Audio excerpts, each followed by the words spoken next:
All right, welcome back, everybody. Wow, it is Friday. We are here for the last session of the event, the Training, Learning, and Development Communities Accessible and Inclusive Design Conference. I am so grateful if you've made it this far. There has been a lot of incredible sessions this week. This community is so much stronger because of it. There are so many wonderful people that have joined. Let's see, and there's Bayla saying, hi, Jessica. Don, thank you. It has been amazing. And yeah, and if everybody wants to go ahead and type stuff in chat, just so I know that you're out there and that you can see our screens and you can hear us, it's always a great indicator for me to know that that we're live and going. Yeah, I see the little emojis coming up. All right, and there's Cindy. And so Cindy, here we are with Jessica. We finally got her in. She's the closing keynote for this event, and I'm so excited. But before I get into Jessica's bio, just a couple things real quick. I did post Monday. I'm going to open up registration for next month's AI Labs event that I'm planning. If you are part of our Slack group, you probably know that I'm putting on an AI event that is more about just tips and tricks versus lots of people coming in and talking about how much they know about the future of AI. This one is just like, how can you do this with storyline? How can you summarize this? I want more just like specific, like just tips mostly. So 10-15 minute sessions, trying to put together a bunch of them. Sign up for that one. Again, attending it live is going to be free, but that one I will be gating the content afterwards. Members, of course, will be able to have access to all of that. Second, speaking of membership, if you're interested, please go to thetldc.com, help support what we do here. And we'll just continue to produce these events. And with that, I would love to introduce you to Jessica Michaels. Jessica is so generous in closing out our event for this week. This has been an incredible event, and she is an incredible speaker.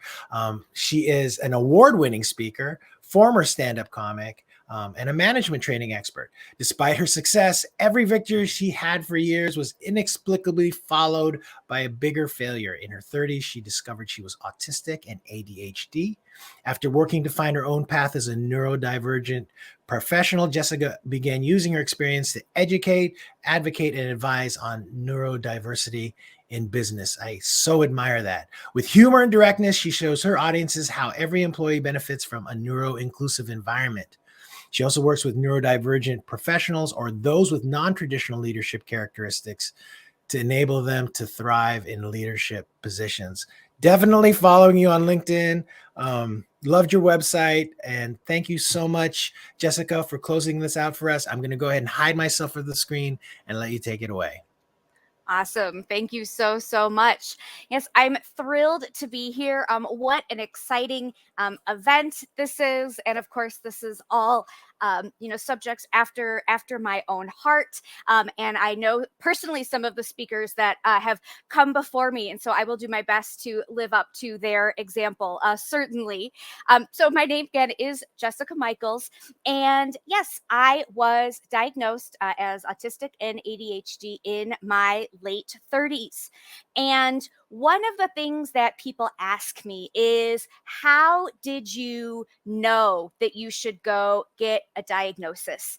And really, my story is similar to a lot of other people's, right? I didn't know that I was going for a diagnosis. What happened was I was always a really smart kid. I read everything that people would put in front of me. I especially loved reading books that I should not be reading because they were maybe a little more mature than my given age.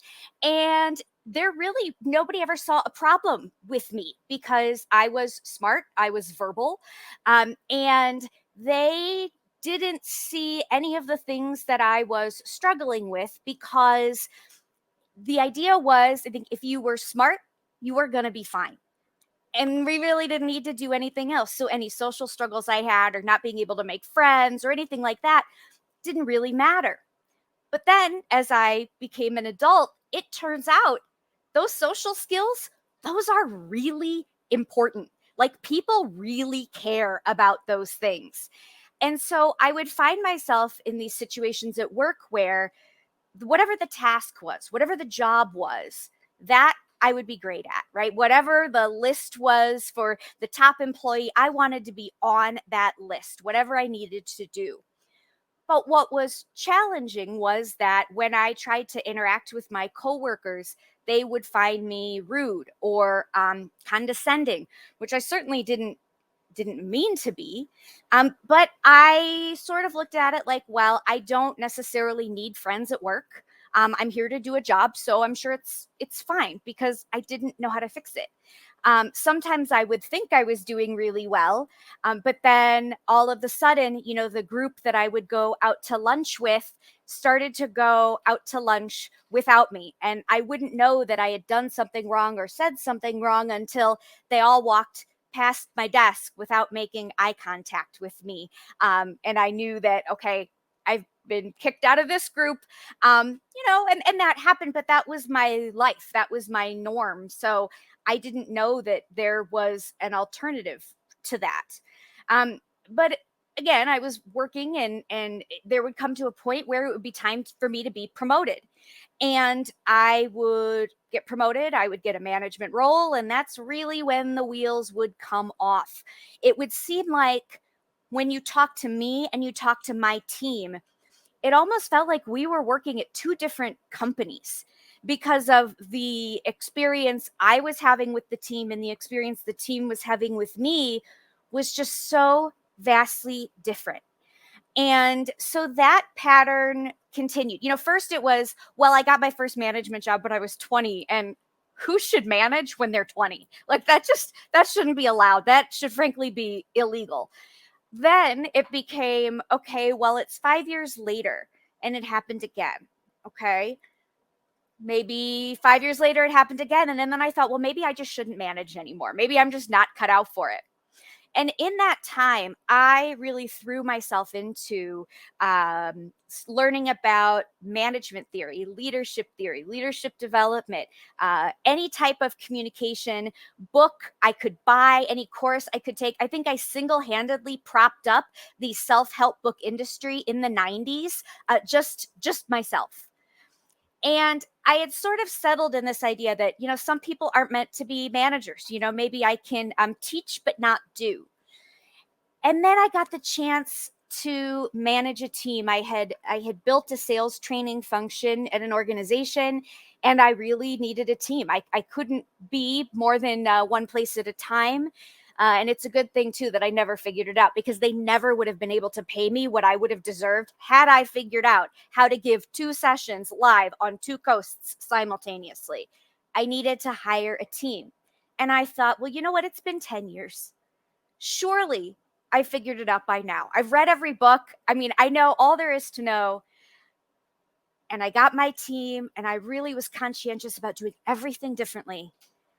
And yet, when I got my first review, it could have been written 20 years before, except this time it was online instead of on paper. It was the same phrasing, that I have a difficult personality, that I'm rude, I'm defensive, that I don't have empathy. Just all of these things that were so opposite from what I felt. So I knew I had to do something. I knew I had to do something, or my career was over.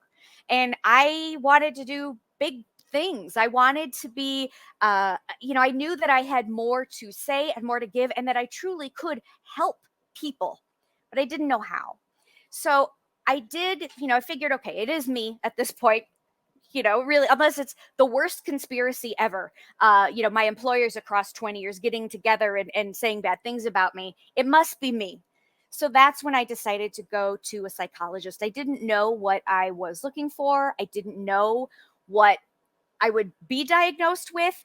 And when I got my answer of autism and ADHD, I really thought that I was done. I thought, perfect, that's the end, right? That is there. Surely now I can fix what's wrong with me. Clearly, there must be a medication or a cream or something that I can use that will make all of this go away. Little did I know that was not the end of anything. It was the beginning of many different journeys in my life. And one of those is in my work, in my training.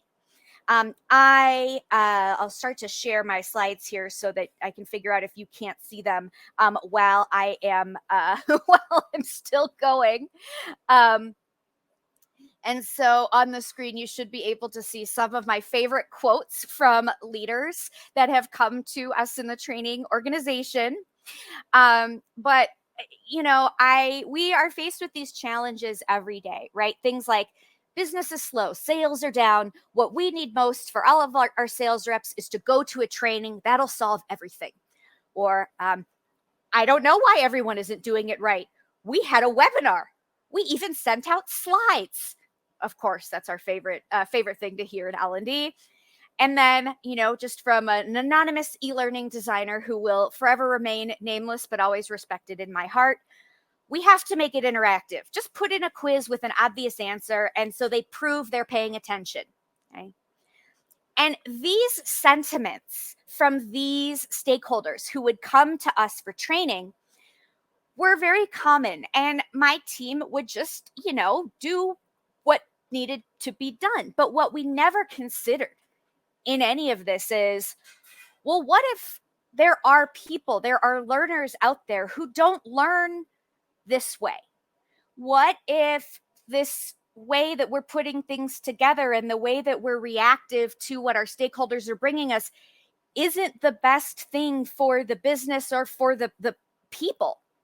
And then as I learned more about my own neurodiversity and neurodivergence, I learned so much more about the way people learn. And it became important to me to design learning for people of all different learning cultures. But there wasn't a reference for that. There wasn't a book. There wasn't anything out there. And so I decided I needed to write one. So February of 2024, my book, One Size Fits No One, will be coming out, all about training and neuro-inclusion.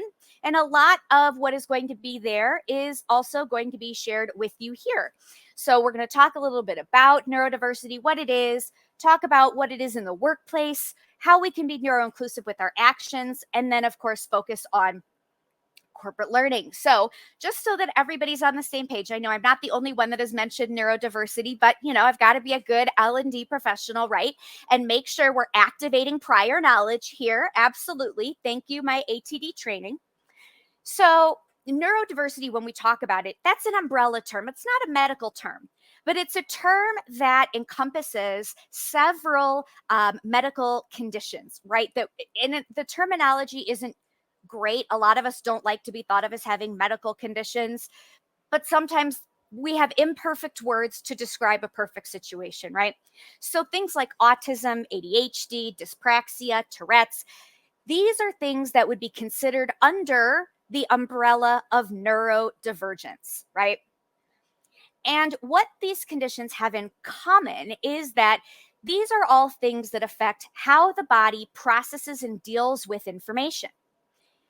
And boy, that's a big term, right? That's a big sentence. That's everything from how do you know when you're hungry, to how do you learn language, to what words do you choose to say, to how do you absorb light and sound, and how do you feel emotion or pain?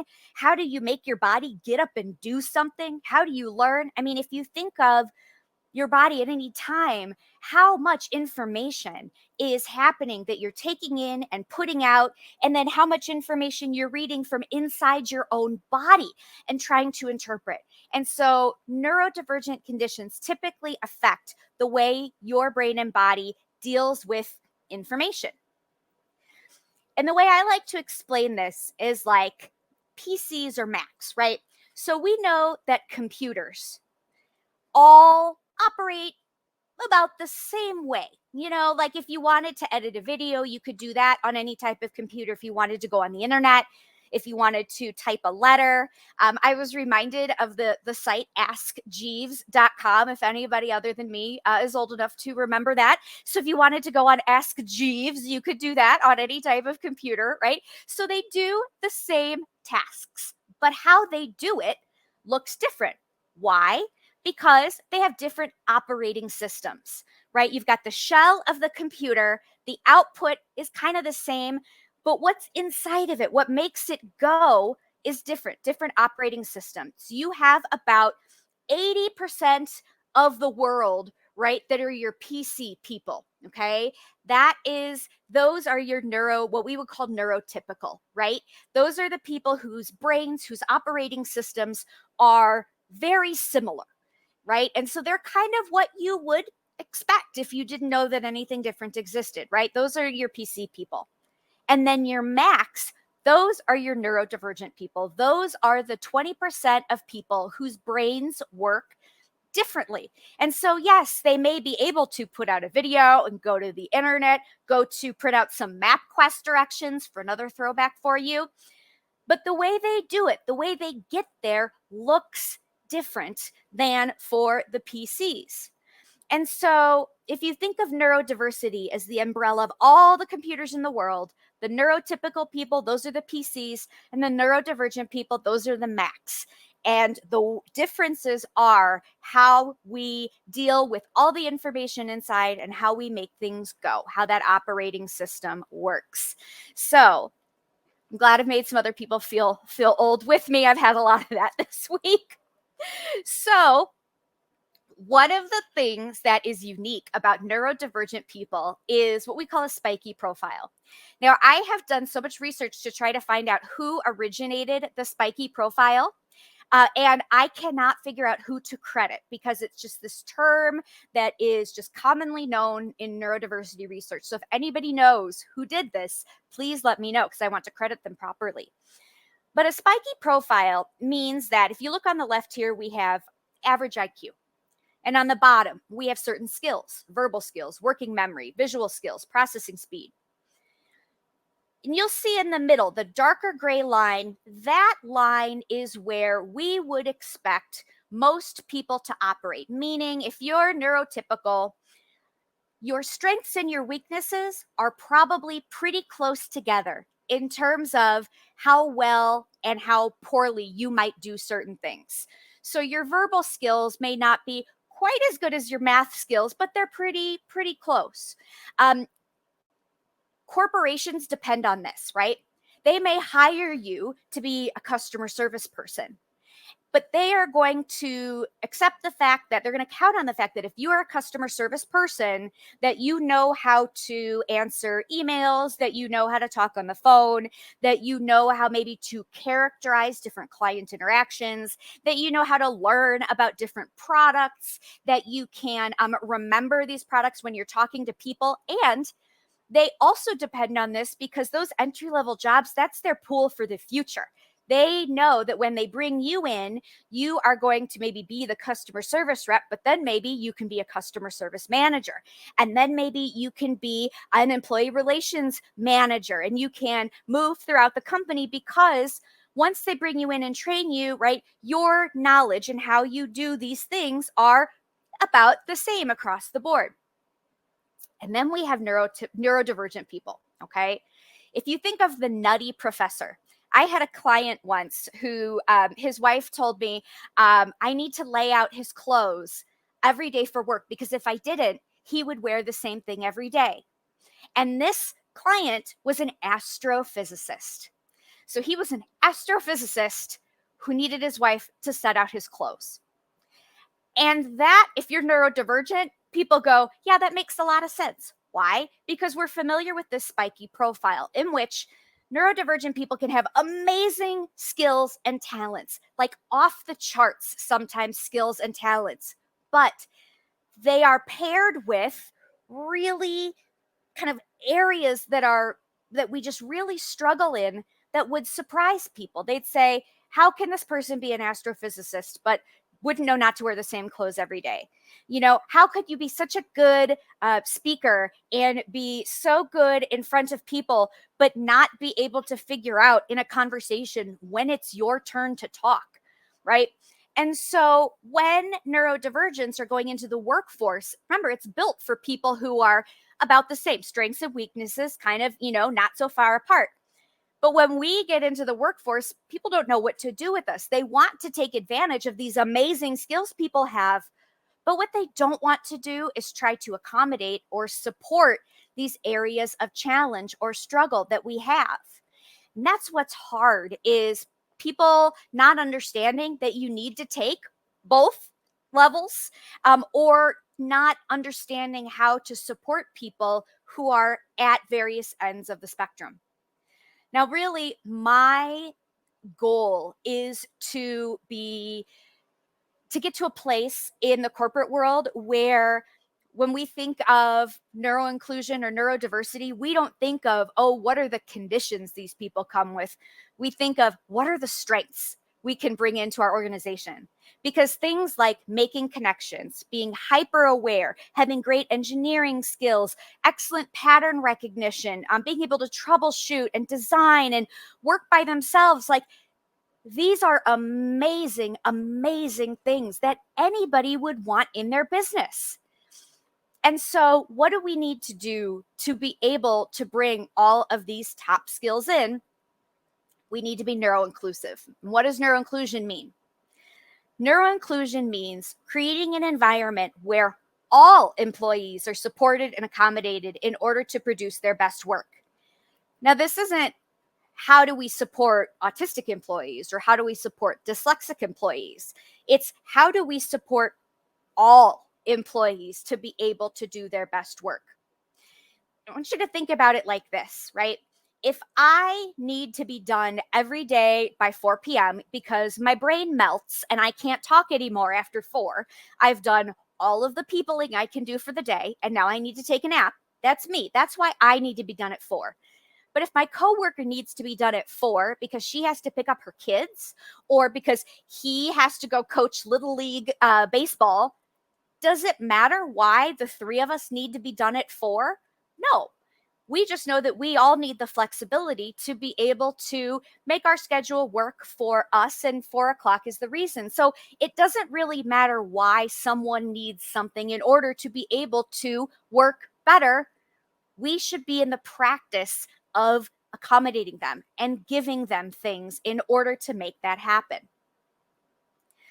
Now, one of the things people ask me, either they want to know, hey, how do I know if my learners are struggling? Or how do I know at work what employees might be struggling?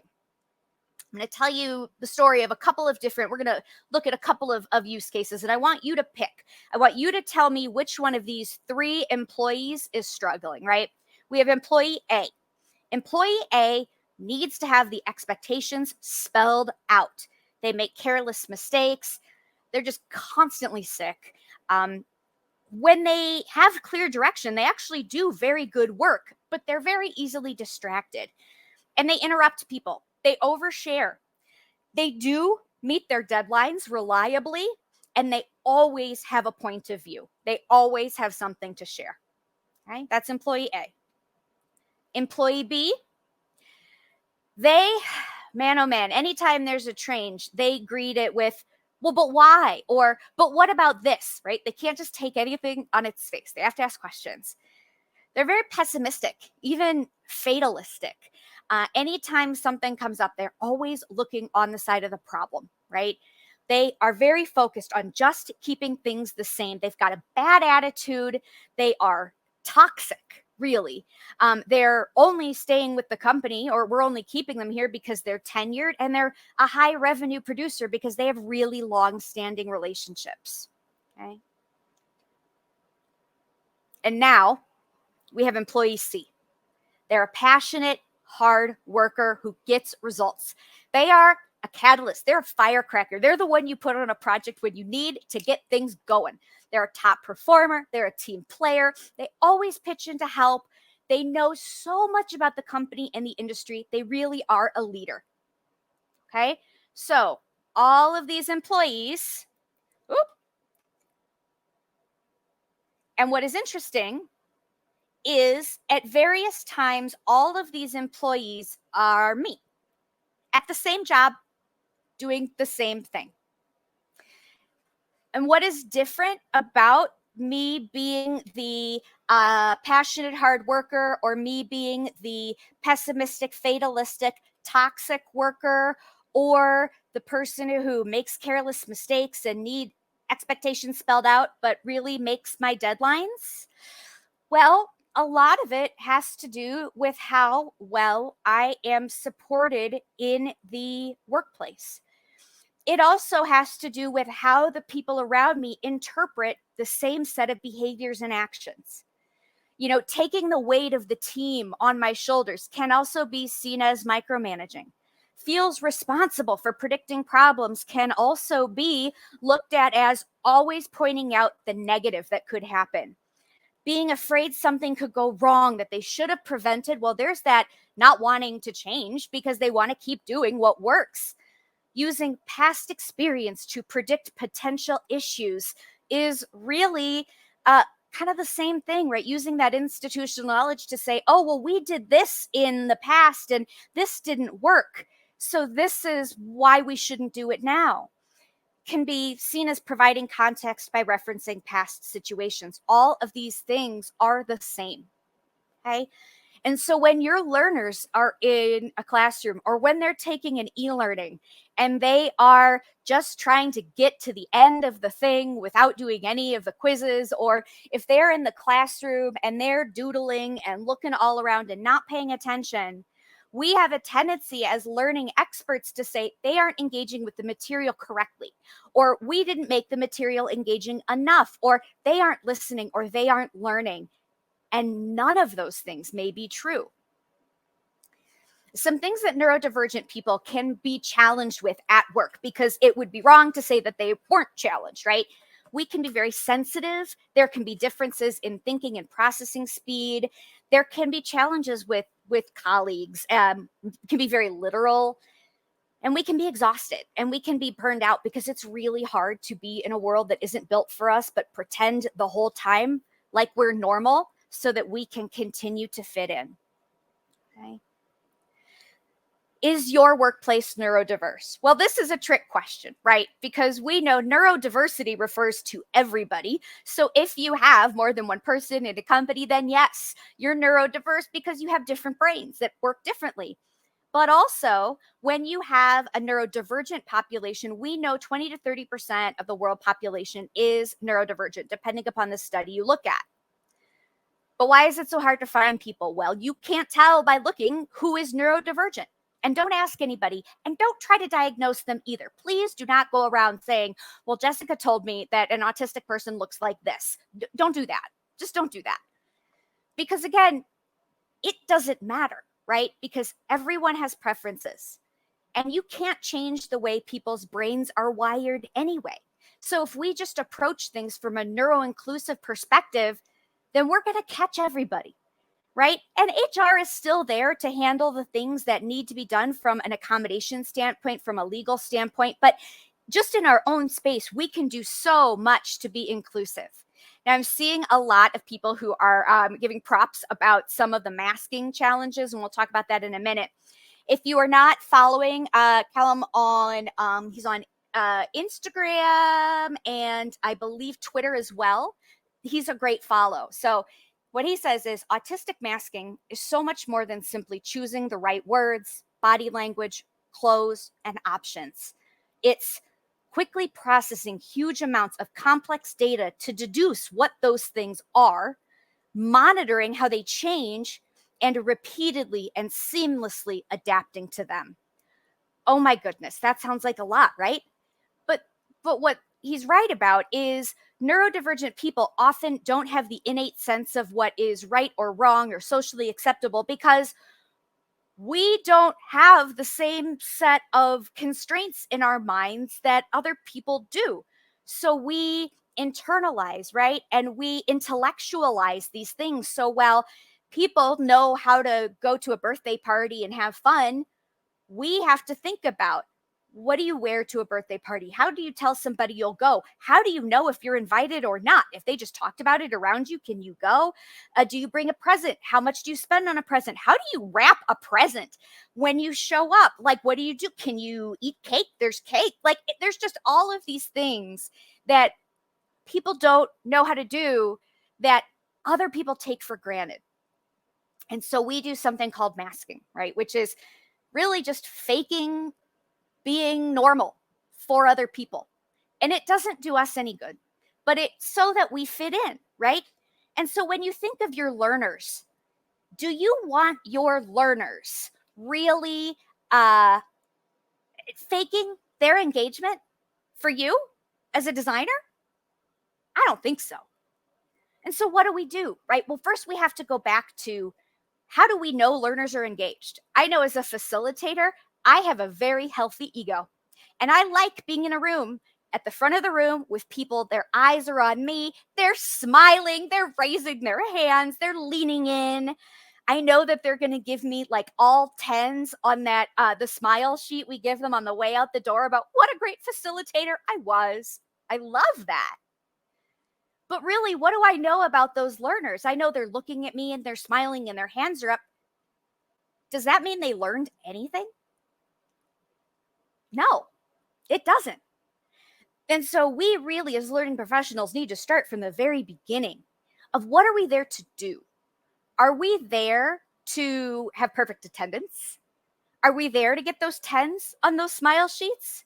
Or are we really there so people learn and their behavior at work changes? When you're in corporate, that's why we teach, right? At corporate level, we teach so that people change their behavior and do something different.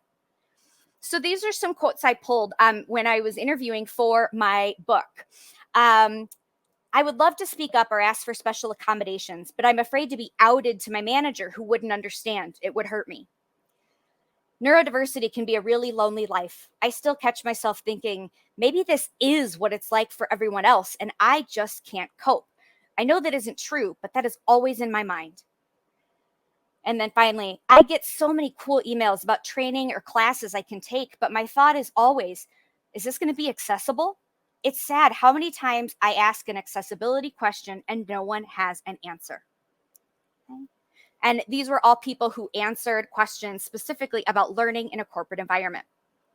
So if we think about then what we know those neurodiversity considerations to be, well, when we're thinking about our learners, the things we need to keep in mind are those sensory sensitivities to light and sound and even smell in a live environment. How people process. Sometimes people process more slowly. I know silence in a webinar feels like murder to me when I'm a facilitator. It feels like somebody is just clamping my mouth shut and I can't breathe. But those periods of silence are really important for people who don't process information quickly. We look at, focus and attention, as we mentioned. Well, sometimes people focusing looks like this, and sometimes people focusing looks like this. And maybe these people are thinking as hard or are as invested in our learning as these people are, but we might not know if we aren't taking that into consideration. We need to be careful of being sticklers for there's only one way to do things, right? Is the process really that critical? Or is the process there because one person wanted it to be that way? If I can answer the question at the end, does it matter how I got there? If it doesn't mess up anything along the way, then I should be able to get there my way. This is really important if any of you are in leadership training, leadership learning and development. One of the things that's big is we talk about empathy and we talk about emotional intelligence. And sometimes when we're trying to compress that content into our given time frame, we say things like, well, in order to show emotional intelligence, you need to hear the words that aren't being said, right? You need to know what your employees are thinking and feeling without them telling you. And of course, that's not what emotional intelligence says, but sometimes you only have 5 minutes to present the emotional intelligence section of your content. And what's hard for that is, as a learner, I would sit in those trainings and I would go, I don't know how to do that, right? I've read every book there is. I've read everything there is on emotional intelligence, and I need people to tell me what they're thinking and feeling. Does that mean I don't care? Does that mean I don't have empathy? Does that mean I can't be a good leader? Well, of course not. But through whatever reason there is, through a stakeholder, really being stubborn, or because of time challenges, sometimes we break things down that simply to where there's only that one way to do things. And that can really have reverberations outside of our classroom or our e-learning that we might never predict. We know that people might have communication challenges, right? We got Amelia Bedelia talking about, how her stories got all messed up. I never understood why they were that funny. I always thought she was actually pretty rational, which maybe should have told me something a little bit earlier in my life than it did about my own learning style and communication style. But we need to know that our learners have these communication challenges, and we also know that our learners are probably overwhelmed, and that the schedule really can be challenging. So if we're offering one session of something, or if we're expecting them to come in having done 3 hours of pre-work, is that really helping us? Are there other ways we can be meeting our learners where they are in terms of our learning, right? So again, as we rethink participation and engagement, we really want to think things like, how do we measure successful completion? Are you measuring just based on attendance? Or could you measure based upon actually demonstrating that they can do the thing that you're trying to teach? If someone can do the thing, if someone can demonstrate that they already know what you're teaching, why do they need to go to the training? Should have some type of test out, some sort of testing capability. And also think, are you making people turn in a workbook at the end of an e-learning to show that they are, at the end of a webinar, to show that they were in the webinar and they were also participating in this workbook? Do they need to go through that e-learning? And do they need to take those stupid quizzes that say, is the answer A, I would like to hire the person who is professionally dressed, or B, the person who came to the interview dressed in a Halloween mask and juggling oranges? Those silly things that we put in just so our learners can prove that they're awake, right? Those are the things that some of us have done for so long that it seems just normal. But really, what are we testing? What are we counting as participation and engagement, and why?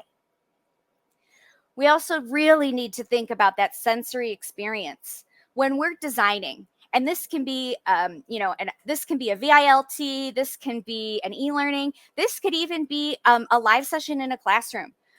Blaring music, that seems to be a fun thing now. Everybody's going to sign in and we're going to have this super loud music. You are chasing some people away when you do that. Is that an element you need? When you're doing an e-learning, do you need to have that background music? Or could that be something that's toggled on or off? Captions, you have to have the option for captions. Notice I said the option for captions. Some people don't learn well when they're listening and they see the words flying up on the screen. So do they have the option for captions? Your visuals and your animations, right? Are those animations necessary? Are those flashing graphics important to the learning? If there is a gamification element, we love our gamification, but can people opt out of that? Because sometimes that competition puts people into this paralysis where they can't do anything. And so is that something that has to be there? Your player settings. If you have a play button, I should be able to find that play button in the same place on every screen. I should be able to find my hamburger menu in the same place on every screen. It shouldn't travel. Your fonts should be something that is clear and easy, preferably sans serif, right? And that is a very common accessibility request. And your input options. Everything should be able to be done via mouse or keyboard. Mouse or keyboard.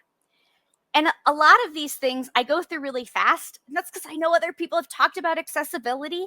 And a lot of these things are the same for neurodiversity as they are for other accessibility considerations.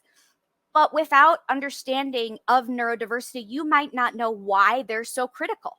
And as you're trying to make arguments for people as to why you want to do something different, then having that knowledge that it's actually an improvement for people who have different learning cultures because of their neurodiversity status can be really helpful.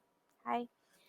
Activities are another area where we can make a big, big impression on how inclusive a learning is. We want to think about switching between tasks, right? If we're here and we have to download something and then read it to be able to go into a breakout room, at every step where they have to do something else, we could lose people. We want to make sure we give proper time to process directions and activity materials. Sometimes if we just flash something up on the screen, for example, you're going to go into a breakout room and you're going to answer this question, and I put this question on the screen. When those people get into breakout rooms, if that's the only input they've gotten, then you're going to have rooms of people who are going, well, what are we supposed to do? Did they tell us what to do? Who's supposed to talk first? Are we going to need to report back? Like, you want to make sure you give enough scaffolding for people to be able to enter into the room and know what they should be doing. But also remember, some people have social and communication challenges. Instead of going to the live webinar where they're going to be put in breakout rooms, could they also just take a recorded version that doesn't have the breakout rooms in it where they still get the content? Because maybe that social part is so scary, people will leave your learning as soon as the breakout room hits. I'm one of those people, by the way. If you see me in a breakout room, somebody's paying me a lot because I hate them. Okay. Also think about sensory limitations, right? Sight, hearing, reading. It is really hard to be the only one in the room who's not finished reading the text on the screen, but you don't want to put your hand up when the facilitator says, who still needs more time? Because you don't want to look stupid, especially as a professional. In a room full of other leaders, do you want to be the exec who needs to put their hand up and say, I can't read this slide this quickly? We have to think about what we can mitigate for our learners anytime we get the opportunity. Flexibility in options, multimodal learning. Can somebody go to the webinar or take the e-learning, or is there a process document they can read? If they can take a test and prove that they can do the thing, then they don't need to mess with the training anyway. All of these things are good in theory, right? But when we go in practice, what do we say? Oh, well, they don't all track the same way in our LMS, or live is always better. And we let some of these things be things that come out of our own mouths, and sometimes we let them come out of stakeholders' mouths too. And so sometimes, if we have the opportunity to really fight for some of these things, then we're helping people the more that we can do. We want to use clear, concise, and literal language. I had a manager tell me, okay, when you go to this training, be prepared for a debate. And I was prepared for a debate, man. I know what a debate is. A debate is an argument you try to win because you are trying to bring people around to what you are saying is right. I went to that training and I got talked to at lunchtime by the facilitator who said, really what we're doing is we're having a discussion. You really seem to be selling your point of view. I'm like, yeah, because that's what a debate is. If you want to have a discussion and we're supposed to come to a consensus, say discussion, say consensus. Don't say healthy debate if that's not what you mean. So be concise with your language, right? Beware, again, of content that dictates only one path to success. The only way to do something is this, if there are other ways. Think about what you're asking people to do, knowing that every time you have them move or look at something else or go do something else or go to another room, that takes energy and executive function, right? Is that necessary? At the end of the day, we cannot make anything that's inclusive for everybody. We just can't. But what we can do is make intelligent decisions about our choices, right? We can say, some people are going to hate this breakout room, but this breakout room is really critical to the learning. Okay, then put the breakout room in. Sometimes people just really want music to play when people walk in the room. Okay, that's probably okay if we keep it at a moderate level. And I'm going to save that battle for later on when I don't want all the text on the screen to be read. So think about where you can give and take, what will benefit the most people, and just be smart about what you're choosing to do and make sure your choices have a purpose. Okay. I've included some of my favorite resources here. I do a lot of consulting. I do individual coaching if you're neurodivergent and need some help navigating the workforce. If you're in learning and want to know how to design more inclusively, if you are an organization, that is interested in becoming more neuro-inclusive, I do all of those things. My website is coachjessicamichaels.com. But overall, the thing that you don't need me for is to remember to be kind, right? Assume the best possible intent. Give people a place to have a voice, to voice their accommodation needs, and don't assume, right? Just ask before you assume how somebody's thinking or feeling or why somebody's doing it. Just ask. So those are my requests of everybody today and of everybody attending this conference. I'd love to reach out to people one-on-one and help. But really, if we could just all be a little bit nicer, a little bit more flexible, and assume people are doing as well as they can, then really, you don't need me beyond that. Okay. And that's it for me today. I think we're bringing Luis back. Wow, Jessica. You like the perfect closer for this event. You're like spoke to the soul of this conference with that presentation. I mean, I'm just blown away. I'm kind of that was one of the best presentations I think I've witnessed since I've started TLDC. So yeah, there's Abby. When are you going to give your TED talk? Was absolutely I love networking. Get me the networking connection and I'll be anywhere you need me. Yeah, absolutely. Okay, so yeah, it seems like you should be incredibly busy because you're amazing. So everybody make sure you bookmark Jessica's website, and then we can connect with you on LinkedIn and probably anywhere else you have to mention, or is LinkedIn one of the best? LinkedIn is one of the best. You can always reach out to me at my website, just coachjessicamichaels.com.